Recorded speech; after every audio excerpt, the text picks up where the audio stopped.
Hello everyone, back to you into today's second video. So going to have a look at the weather next 10 to 14 days for today's second video. So day 10 is going to take us to around the 11th of February. We'll be able to extend out beyond that with the extended GFS and ECM ensembles very much around a couple of weeks. Going to have a look at CFS-V2 at the end of video for the next 4 weeks. First video released today was the Enso update for January. It's February the 1st, but it was recorded like in the final hours of January, so it's still just about works out as January's Enso update. So have a look at that and see what's going on with La Nina and everything else in the equatorial Pacific Ocean. Tonight I think I have a quick look at the 12s there, but it'll probably be around 8ish I would have thought. So we'll zip through the 12s there very quickly tonight. And between now and then, we're going to have Terry Scully's February forecast. Very interesting read that's going to be. It'll be up at GWV.com around 6 o'clock, I would have thought, on Terry's page. So a very busy day at GWV today.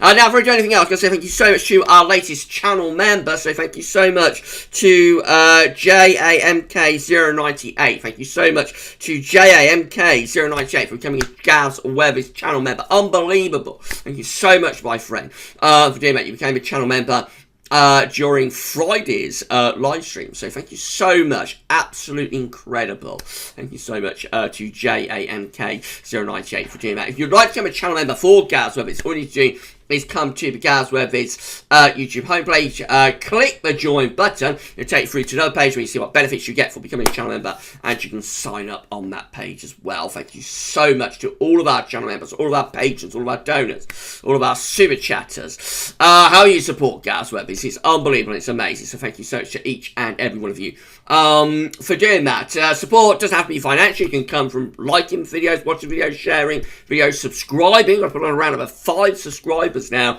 to get to 10.3k. We're very close to 10.3k subscribers. So yeah, however you support GWV, just thank you so much to each and every one of you.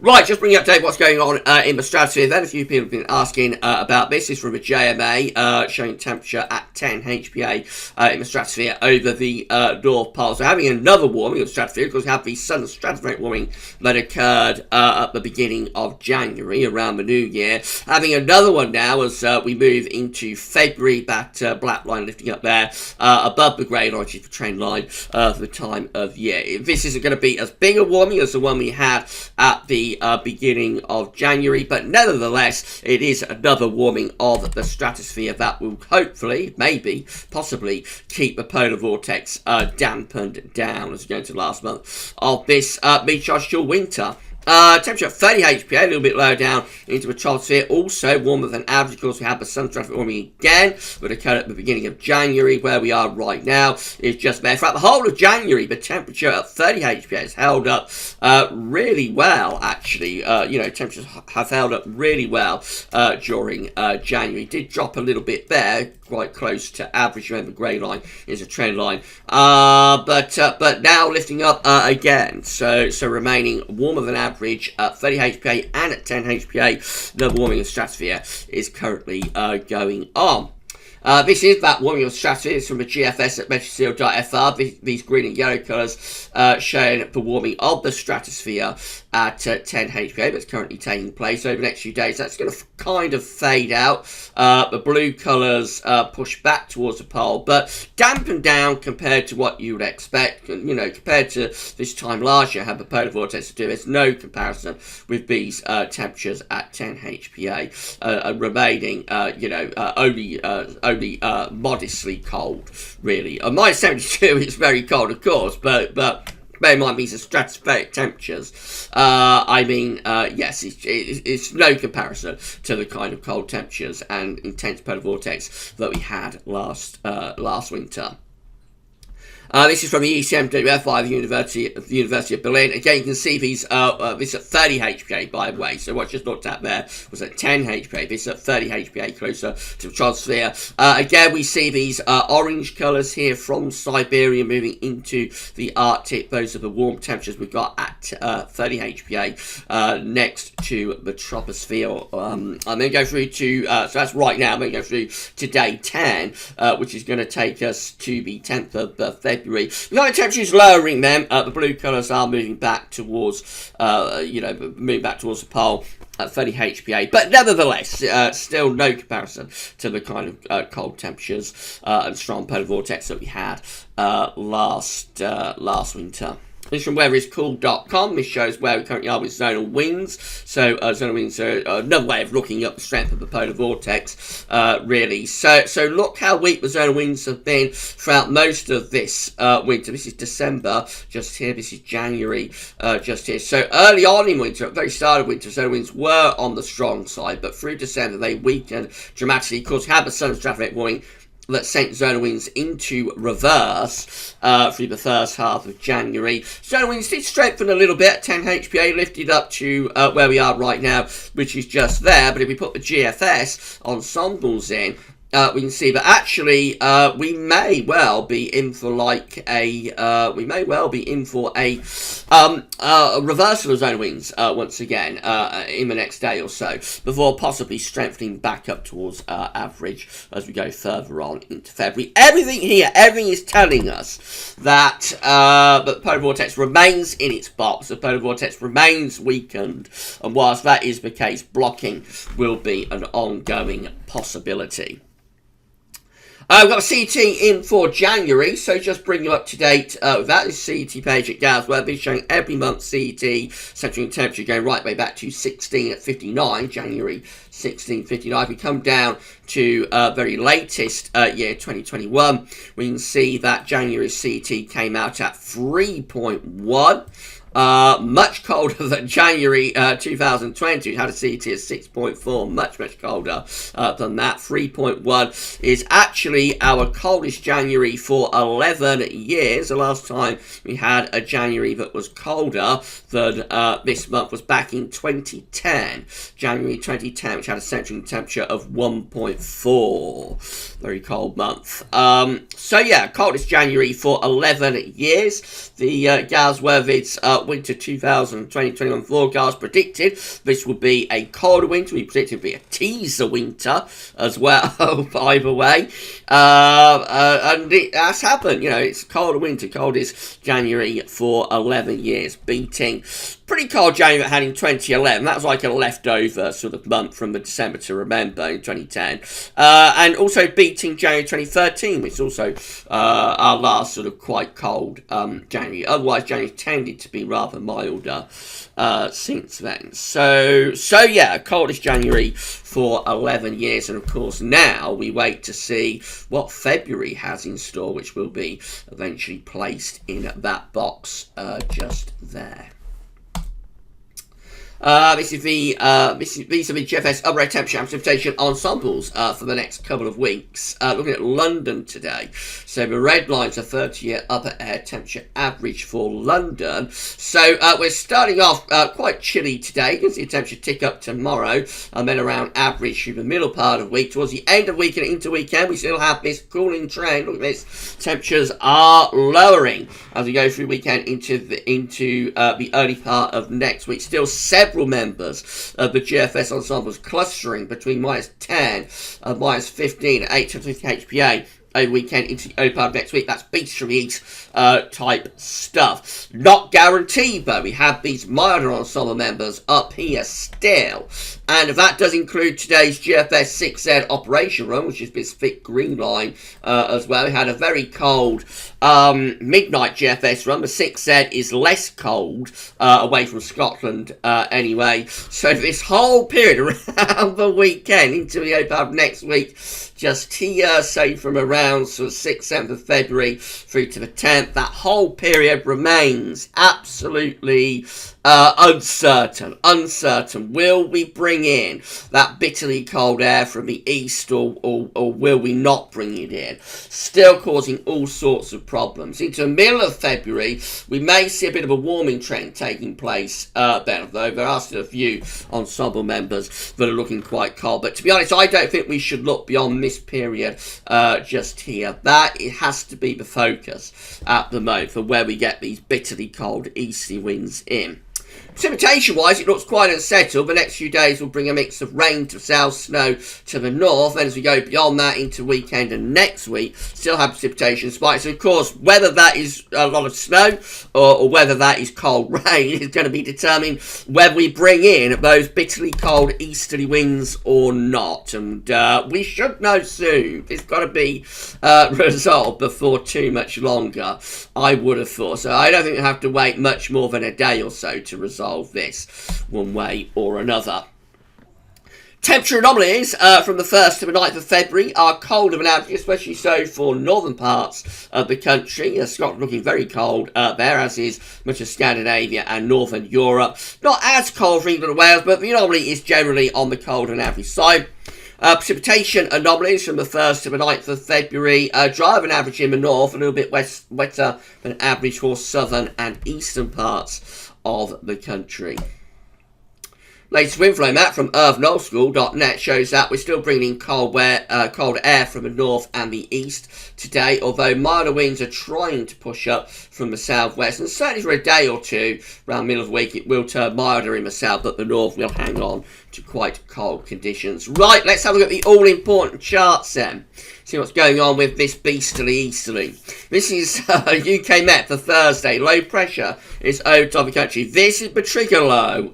Remember, I've been talking about this a lot in the videos lately. This low is what's causing all sorts of problems. If that sticks over top of the country, it will stop the cold easterly from getting to us. If the low moves southwards to France and Biscay, that will allow the easterly in.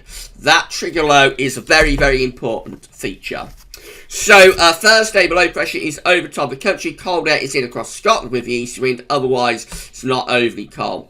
Low pressure is still sitting around the country on Friday, delaying any cold air from getting in. It is still there on Saturday, although it's starting to slip southwards. Cold air is beginning to move in now from the north and the east, and by Sunday, look at this, the UK Met places us in an easterly wind.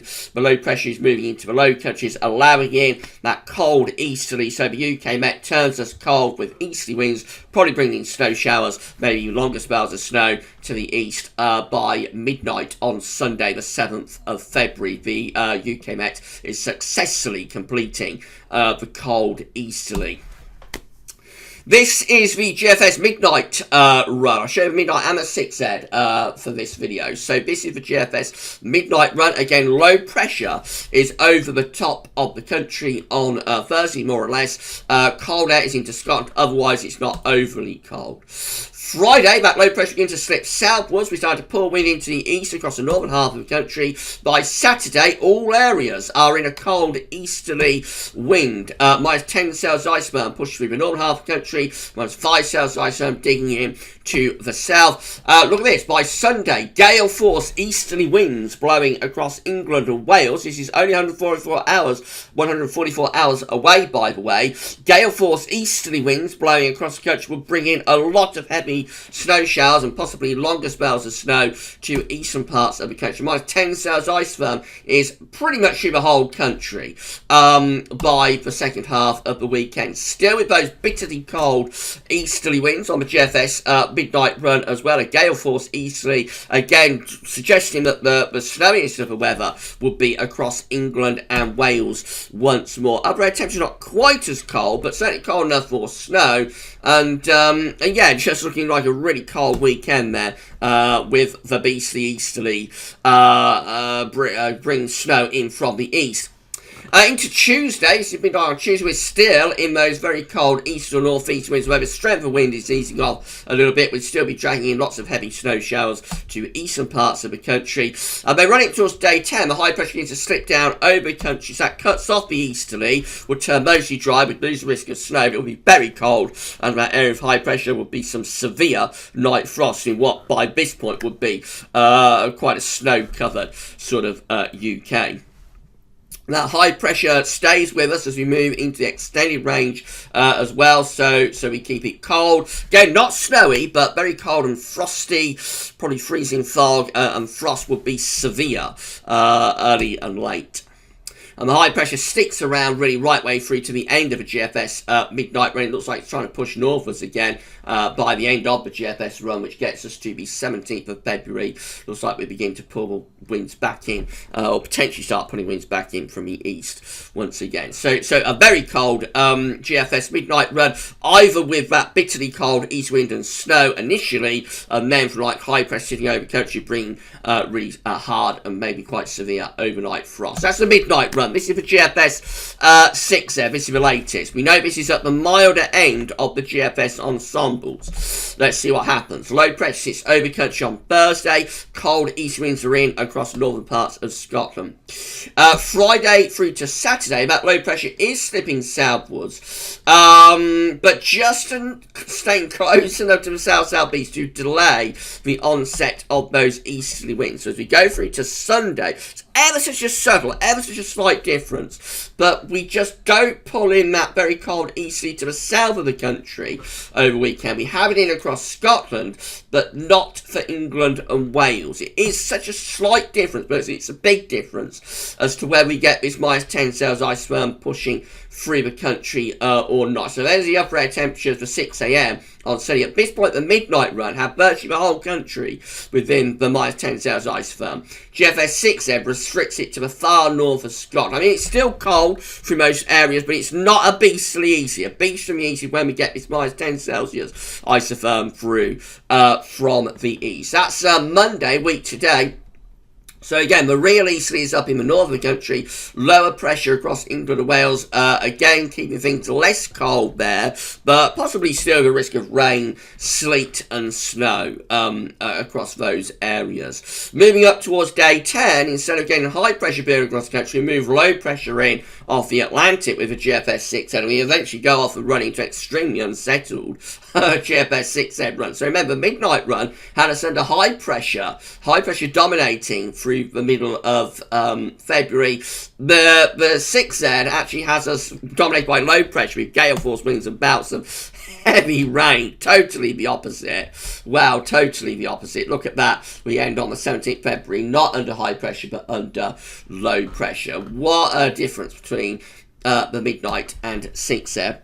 This other GM is looking again. There's the trigger low on Thursday over top of the country. That hangs around from Friday in Saturday, but does eventually move away to the south, and the GM does eventually start pulling in these cold east winds. It takes a little bit longer to do it, but eventually we do start getting those cold east or northeast winds through the country and push in the minus 10 straight to the northern half of the country.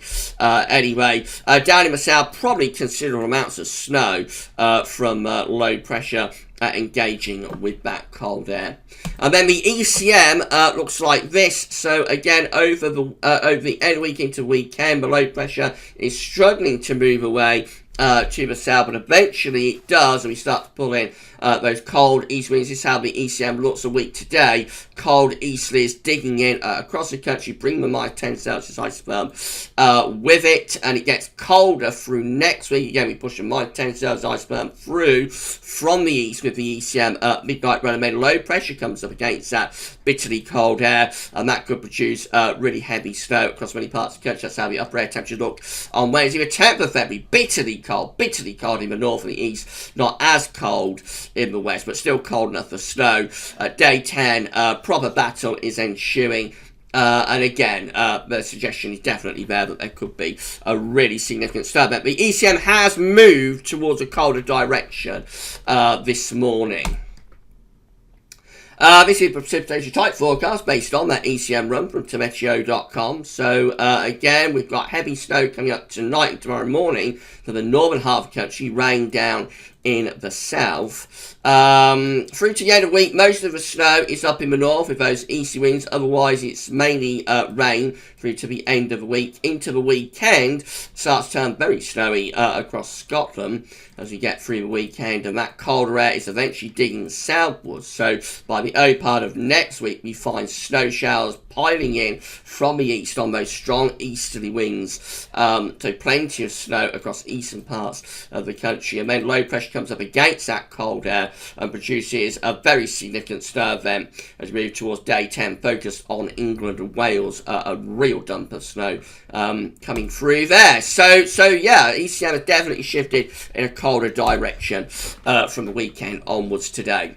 These are the options on the table in the ECM ensembles today for day 10. Gets us to the 11th of February. 15 members of the ECM ensembles have high pressure to the north, low pressure is to the south. There's some sort of ridge through here, but I think this is generally a cold option and we'll be bringing in the winds light from the northeast. 14 with high pressure away to our northwest, low pressure through the country. That's going to be unsettled, maybe a little bit milder. 12 with high pressure blocking to the northwest, low pressure to the east. Winds will be cold and from the north. 6 with low pressure through the country. That's going to be unsettled, potentially a little bit milder. And then 4 with high pressure blocking to the north, low pressure to the south, winds in from the east. That's going to be cold. We may start to bring in something less cold by the middle of February. In 2 weeks' time, these options that we've got, this gets to 16th of February, 19 members of the ECM ensembles with high pressure to the northwest and to our south, low pressure north of Scotland, winds are in from a westerly direction. 18 with high pressure going in the middle of the Atlantic, low pressure over top of the country. That's going to be unsettled, bringing in winds from the west. And then 14 just here, coldest option, high pressure blocking around Greenland, winds will be coming in from the east or from the northeast. It's all to be determined. CFSV2, finally, these are 500 millibar heights, break it down into week periods. The first week period takes from the 1st to the 7th of February. The coming week has low pressure through the northwest Europe combined with high pressure blocking. We'll be pulling in cold winds from the east and from the northeast, increasingly cold and wintry. Week 2 is going to be the 8th to the 14th of February. High pressure blocks around Greenland and pulls the wind in from the northeast. That looks very cold and might bring snow to eastern parts of the country in particular. Week 3 is the 15th to 21st of February. CFS still rock solid about this cold February. High pressure blocking around Greenland, low pressure across northern Europe. Winds again in from the northeast. Cold and wintry there. And then week 4 is going to be the 22nd, 28th of February. High pressure then over Scandinavian, back into western Russia. Winds probably coming in from the east. It could be a little bit more settled, but I would have thought still pretty cold even to the end of February. However, we should not look any further than the weekend and the early part of next week, really. I don't think, because that is still very much up in the air, if you'll pardon the pun. If you enjoyed this video, please can you click like. Make sure you're subscribed to our channel, USC Future Weather Content. If you do that, tell your friends, family, everybody else to subscribe to Gaz Weathers as well. We're grinding our way to 11k subscribers. And drop a comment. And let us know what you think about this and all of our videos. Thank you so much, everybody, for doing that. That's it, then. We're going to be back later on with a quick 12Z update, trying to work out what's happening over the weekend and into next week with this Beasterly. And we've got Terry's forecast for February coming up at the website, gazweathers.com. Probably around 6-ish, I would have thought. For this video, that's all for now, and thanks for watching.